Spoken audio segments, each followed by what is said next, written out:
Today, we're talking about faith and how it can have a profound impact on your physical health, mental well being.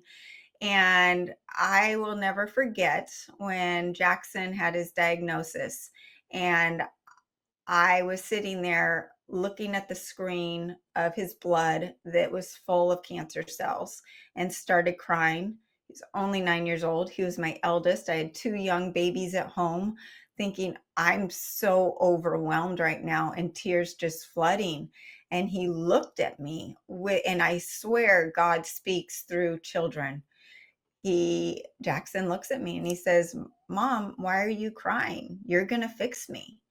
And I said, You're right.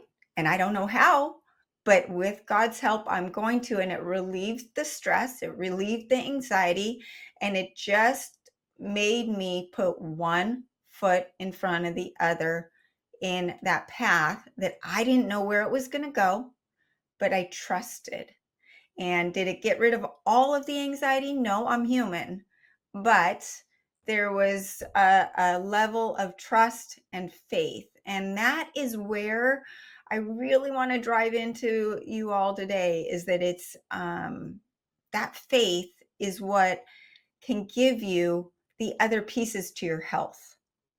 So let's talk about the faith and the mental health, that as we're talking about this part of it, but the mental health where there's so much insecurity, self-confidence issues, anxiety, depression, and antidepressants account for 75% of medications that are prescribed, and they don't work better than placebo, and they cause further health issues. So wouldn't it be great to be able to get off that medication with the guidance of your doctor, of course, and use other coping tools, diet, exercise, sleep, all of the things, because it's not just one pill, it's all of these things, and take that piece back that is supposed to be instilled in you. Yeah, I think so good to start there because from my perspective, God, when he created his world, put all of the things that we need, including the possibility of connection with him, into it for our health and healing. Not to say that there are not things that happen in people's biochemistry or even biology that cause them to need intervention and outside help. And I'm a person who my whole life has struggled with anxiety. But there are lots of things through the way that he's created us, through the food that we have, through the ability to receive and to respect our limits. When you talk about sleep, the idea of receiving or just being okay, submitting to our creatureliness. We are dependent. You're not made to do it all the time with no stops. You're meant for rest and for some balance in that way. And so when I think about how faith plays a role in it, there's this study that was done, and you'll appreciate this because it was done at Stanford. And the research was done showing that people of faith report feeling better, healthier, less lonely, higher immune function. And even for a social epidemiologist, was the person who did this research in this particular study, this religious involvement or a faith component to life was better for their outcomes than any of the medical interventions that had been done. So why is that? I think whenever we consider things like, let's just take anxiety as one particular topic. Anxiety, according to the APA, is like this state of mental distress, uneasiness. It's a vague and persistent feeling that we have, and it comes not just through our mind and through our thoughts. It's a physical feeling, but there's a precursor to anxiety, and I like to walk it down this path. It begins with concerns. Right? Concerns, the real things in life that we all deal with, our kids, or the distance from our parents, financial things, stuff that, as you pointed out earlier, is all out of our control. And those concerns, when we allow them to not get dealt with, we kind of focus on them, maybe even ruminate on them, they turn into worry. And worry is a real persistent issue. Worry is this idea that something may happen in the future or may not happen in the future that's going to negatively impact me, right? And so we have this thing that psychologists call as RNT. It's repetitive negative thinking.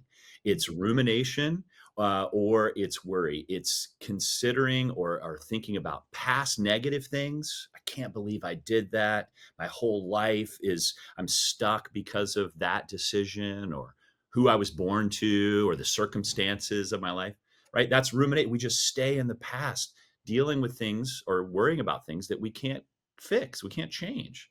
Or we end up focusing on the future and worry about things we can't control there. And when concerns become worries and worries make their way unchecked into our heart, that becomes anxiety. And so, what does a person of faith, what does a person with a vibrant spiritual life do? Well, I think there's a couple of really beautiful ways that God has set us up to deal with this. You know, if you think about what is emotional health, I would define, like, from a spiritual standpoint, emotional health is being able to notice and understand what you're feeling, to deal with that based on truth, based in reality, what's happening around you, and then to manage those feelings in a way that aligns with ultimate truth. So become aware of your feelings, engage with the struggle with them, and then ultimately to submit that, your cares, your emotions, to submit that to, from my faith tradition, a God who cares for you, literally has that in the scriptures. Throw your anxieties on me because I care for you, not intending for us to hold them. And so, emotional unhealth then would be an inability to recognize what you're feeling, or recognizing it and feeling unable to actually handle them in their form, to kind of push them aside, to stuff them. And we all know what happens when we stuff these feelings and emotions, right? If they don't get processed and worked out, they leak or they explode. Yeah. And then, or sometimes there's the other part, is we actually have this false belief that whatever we feel is the most true thing about us, Mm. right? And this is when I see a lot with teenagers and young people. When we talk about the levels of anxiety because of either social media interaction, how much time they spend there, or some other stuff, dynamics in their world, to believe that how you feel is the most true thing about you is actually a deceptive thing in our world. You can feel your feelings, you can acknowledge them as real, and they still do not have to reign. They Right. can be real without reigning. And so, my faith and my practice, and what I try to help people find, is practices of faith that will allow you to recognize it, to deal with it in real time, and then to submit to ultimate truth. And that can take that and kind of short circuit that movement from concern to worry to anxiety. So that's just a little bit about that first topic. Yeah, and something that you touched on is what the progression of it and how we can then start it becomes a habit to have these negative thoughts. And Joe Dispenza talks about how a feeling can turn into a temperament with time if you continue ruminating on those negative thoughts, which then becomes your personality. And so I mean, it's regardless if you're talking about thoughts or food or exercise routines, habits will get you ingrained in a way, and you just keep going with the cycle, and you can't get out of it unless you are very proactive in doing something different. What, people talk about, oh, well, just meditate. Just meditate if you have anxiety. The last thing that I'm able to do when I'm anxious is to stop. You Mhm. need to focus on breath. You need to focus on something to get your mind away from it. Some tools people will say, focus on colors, focus on a texture, hold on to a blanket or something when you're having a severe anxiety attack. Breath. Breath is something that you can do. because you're focusing on the breath. You're not focusing on what you're worried about. And you and I had talked a little bit about what breath is, how breath is associated with God, which I found extremely interesting. Yeah. This is one of those things that is just so amazing to me and beautiful about the belief that we have. So, in the Hebrew language, the word for God, at one point in the scripture, Moses asked God when he first is kind of encountered with him, and he says to him, like, "What is your name? What do I call you?" And God gives him this interesting name. He says, "My name is Yahweh, Yahweh." And in Hebrew, it's spelled YHWH. There are no vowels in Hebrew, and so we supply those.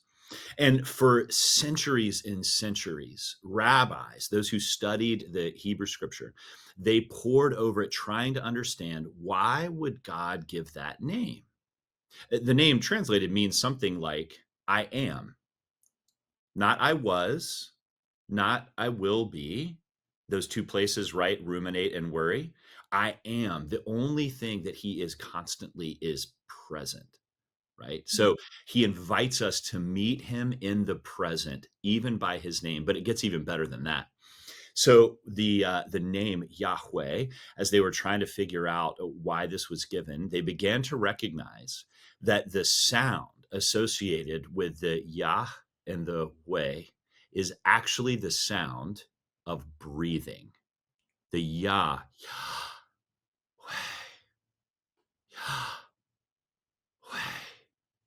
Every breath that we take is not only an invitation to meet God in the present, which is the only place we can find peace, but also not just an invitation, but it is a recognition that he is there.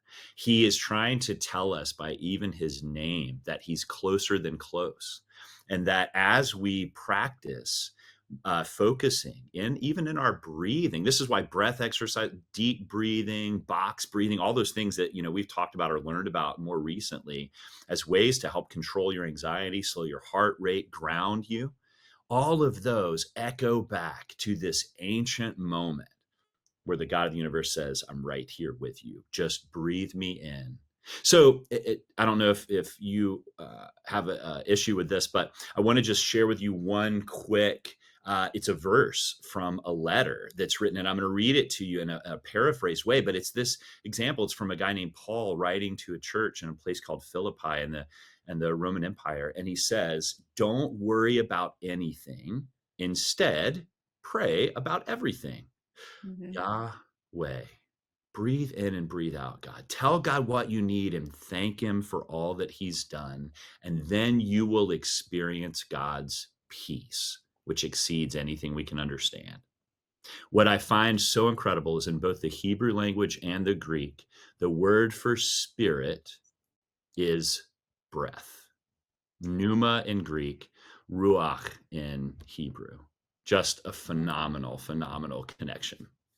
Well, and you think about it, what are you not doing when you're having an anxiety attack? You're not breathing. Oh, And for those of you who have missed my episode with Ed Harold, we talk about breathing practices. So you can go to that to actually get some breathing practice tips. But just as you were talking, I felt the chills throughout my body, as if you stay in that present and you trust, nothing's going to hurt you. Most of the things you worry about never happened in the first place, right? And looking to the past with regret, I always say I have no regrets. And some very close people to me will say, "How can you say that?" I'm like, every experience that I have gone through, whether it's embarrassing, horrible, hard, whatever it was, it made me who I am, and it strengthened the muscles in me that God needed me to have to move forward. If I did not have my own health crisis, if I did not go through what I did as a mom for Jackson, and let alone my other two kids who have had their issues, we won't get into those, but every kid has their issues. Um, I would not be here today. I would not be, I would have not been so devoted to create supplements and teach health. that is different from what is out there. And the Western medical system, it has its place, but it's failing most people. And they're giving a pill that is causing more side effects. And now people don't understand where it's coming from. And then they think it's a lack of willpower or it's because they are not good enough. And that is not the truth. You are not your anxiety. You are not your past faults. You are not your alcoholism. You are not what you have overcome. You are right now God's person.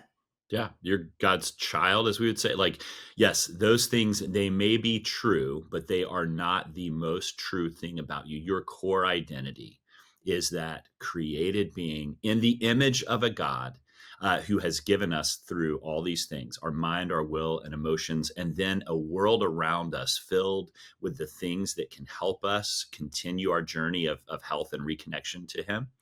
That's who you truly are at the moment, someone that God loves desperately. And so getting back to, and that's where that prayer thing is. Like, one person has said, and I can't remember who it was, or I'd give them credit for it. It's not me, but that worry is inverted prayer, Mhm. right? Worry is you talking to you about your problems, which we've already said. You just mentioned it, right? Most of the things we worry about don't ever happen. In fact, research would tell you 92% of all the things we worry about never come true. Mhm. Out of the 8% that do, one third of those issues, when they come true, they're actually less difficult or less damaging than we expected. So out of all the things that we're worried about every day, 6% might be as bad as you think it's going to be. 6%. And even those, to your point, that's the things that make you stronger. Those are the moments that can drive you into deeper spiritual practices, awareness of God's presence. So here's what I'm going to say. If 6% of the things I'm worried for at best are going to happen to me and they just might make me stronger spiritually than I am today, I'm willing to roll those dice all day long. Right. Worry, inverted prayer, you talking to you about your problems instead of you talking to God about his solutions. That's And it. not just the 6%, but you're increasing that 6 percentage to a higher rate by self-fulfilling prophecy, right? Oh God, I'm gonna fail at this performance tomorrow. I'm gonna fail. I can't believe it. I'm so nervous, whatever. Yes, you're gonna fail. Or don't think about a pink elephant. Don't think about a pink elephant. There's that pink elephant in the corner and I see it. Whatever you're thinking about, whatever you're praying, whatever you're manifesting. I have a funny story about our little Kiana, who you know very well. When she was younger, she was just a light, right? I'm like, this person, this human being is such a gift from God because she was always positive. She was always happy. And I remember taking her to volleyball one day, and I think she must have been fifth grade or fourth grade. And I said, Kiana, it's in your power to have a good practice. You believe it, you pray for it, you manifest it, it will happen. And she was so clean because she's so, as a child, right? They're so innocent that there's no filter, there's no barrier from this human condition that us adults have gone through. And she gets back in the car after practice and she says, Mom, it worked. I really visualized how I was going to serve and how I was going to set and how I was going to do all the things. And I did so well and I got through the practice and it was a lesson for me because this little being took on that positive outlook, the prayer, the manifestation, however you want to call it. And she did it. And I have to remind her today of those same things because now she's not so innocent as we all get less innocent as we age, but we become more wise. And that wisdom is great if it's going in the right direction. And if you are directing your mind in the positive and the trust and staying in the present. Exactly. Another one of my favorite quotes is this: worry is the misuse of imagination. Mm. You're gonna use your imagination just like you talked to Kiana. You're gonna use your powers of imagining, of bringing into in the forefront of your mind an outcome and a reality you wanna move towards. You can either have that because you're in control. You can have that be an outcome that is positive, that is, yeah, you being strong, you succeed, all that stuff. Or you can misuse your imagination to make it the worst possible scenario. And most of the time, whichever way we imagine it is the way we go. That's why there's this ancient text in the book of Proverbs, right? And it says, guard your heart, for Mm, it is the wellspring of life. Out of it, everything flows. Guard your heart. In the Hebrew mind, the heart is more than just like we think of the heart more as, if not the cardiac muscle, we think of it as kind of the seat of emotion, or desire.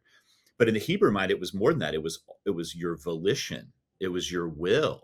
It's the part of you that is most connected spiritually. And so I think in one sense, we say guard your heart, like, hey, try not to let yourself be hurt, put up appropriate boundaries, think about what you put in your brain and what you take in and consume. That's really important.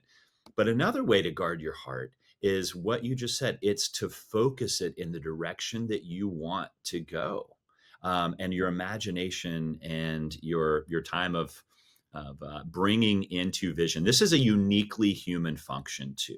This is one of the ways that we are made in the image of God. Is that everything? Think about this. Everything that exists, the computer screen we're looking at, the microphones that are processing our voice, the chairs that we sit in, everything that is real around us was at one time an idea or an imagination in a human's brain. yeah. Think about that. God gave that to us. What could we accomplish if we partner with Him in that way of becoming as holistically healthy as we possibly could?